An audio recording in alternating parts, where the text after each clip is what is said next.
A group of 151 Sri Lankan refugees who were rescued and detained in Vietnam were deported back to the country. The duty manager of the Bandaranaike International Airport said the group returned to Sri Lanka aboard a special flight on Tuesday night, 27 December 2022. The Department of Immigration and Emigration said that individual statements are being recorded from the group and they would be handed over to the Criminal Investigations Department for further investigations.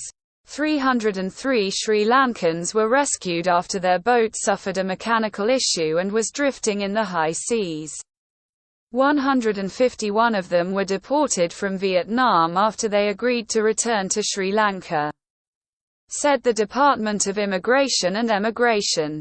The High Seas Rescue, MRCC Vietnam on November 7, 2022 received a mayday signal from MRCC Sri Lanka that Lady R3 fishing vessel got into trouble at sea and was in distress in the waters about 258 nautical miles off the southeastern part of the Vung Tau Cape.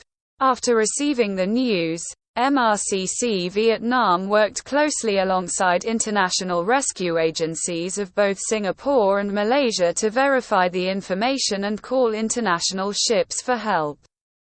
Discovering a Helios leader ship of Japan was moving nearby, the center requested that the ship urgently change its direction and cooperate to rescue the people on board the Lady R3.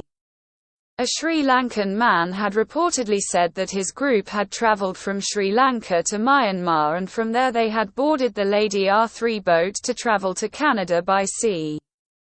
It is unclear if all 303 Sri Lankans travelled together or in groups to Myanmar, and how they made it to Myanmar, as investigations are pending.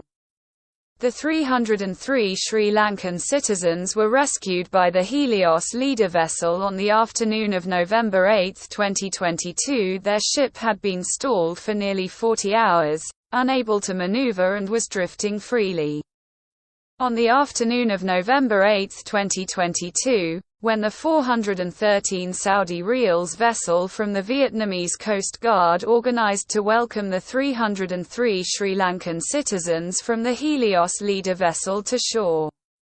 Initially 4 men got off the ship, the rest refused to get off despite the persuasion of the honorary consul of Sri Lanka, who took an entire hour to persuade them to leave the Japanese freighter. At this time, the authorities considered the option for these 4 people to return to the Helios leader, but they refused and said that if they returned, they would be beaten. Thereafter, all 303 Sri Lankans were taken off the Helios leader in batches and brought ashore. For humanitarian reasons, the Bahria, Vung Tau Provincial Command for Natural Disaster Prevention and Control and Search and Rescue arranged for 303 Sri Lankans to stay at 3 spacious facilities. With the support of Vietnam MRCC, all of the Sri Lankans, including 264 men, 19 women, and 20 children, on board the vessel were brought to the Helios leader. They were all in stable health condition. The Japanese ship docked at a port in Vung Tau and handed over the rescued people to local border security forces of Vietnam.